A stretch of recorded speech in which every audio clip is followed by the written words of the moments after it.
ఢిల్లీని స్తంభింపచేసేలాగా జంతర్ మంతర్ అనేది నిరసనల వేదిక ఎందుకు అవుతోంది?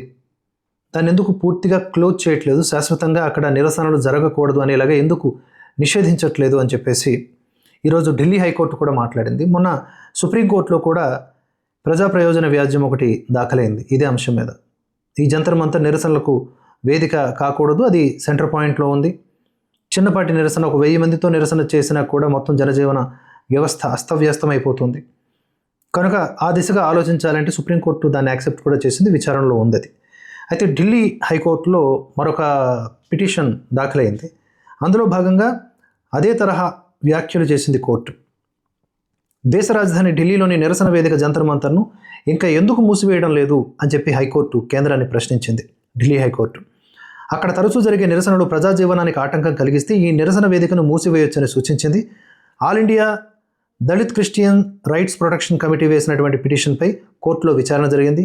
ఆగస్టు 10న జంతర్ మంతర్ వద్ద నిరసన చేపట్టడానికి తమకు అనుమతి ఇవ్వాలని ఈ ఆల్ ఇండియా ఏఐడిసిఆర్పి కోర్టును కోరింది. 75 మందితో శాంతియుతంగా చేపడతామని పేర్కొంది. నగరం లోపల నిరసనలు జరగడం సరైంది కాదనేది నా భావన, ఎందుకంటే ప్రజల జీవనానికి ఆటంకం ఏర్పడుతుంది. నగరాన్ని ఎందుకు అనవసరంగా బందీగా ఉంచాలి అని హైకోర్టు న్యాయమూర్తి జస్టిస్ అమిత్ మహాజన్ అభిప్రాయం వ్యక్తం చేశారు. ఢిల్లీ పోలీసుల తరపున ఏఎస్జీ చేతన్ శర్మ వాదనలు వినిపించారు. పిటిషనర్లు స్థానిక అధికారుల నుంచి ఎన్ఓసి తీసుకోలేదు. ఈ జంతర్ మంతర్ అంశం సుప్రీంకోర్టులో విచారణ దశలో ఉంది. ఈ 75 ఎప్పుడు 75,000 అవుతుందో తెలియదు. పిటిషనర్ అభ్యర్థనపై నిర్ణయాన్ని ఢిల్లీ పోలీసులు రేపటిలోగా తెలియజేస్తారు అని శర్మ కోర్టుకు తెలిపారు.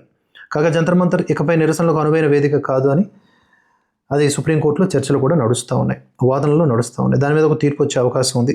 శాశ్వతంగా ఇలాంటివి అంటే centre point of any state or any particular బాగా రద్దీగా ఉండేటటువంటి ప్రాంతాలు, అక్కడ ఇలాంటి వాటికి చోటు ఉండకుండా ఇంకా ఎక్కడైనా వేరే ప్లేస్ని దానికోసం కేటాయిస్తే బాగుంటుంది అనేది ఎంతోమంది అడుగుతున్నారు. ఆ దిశగా అడుగులు పడుతున్నట్లుగానే కనిపిస్తోంది.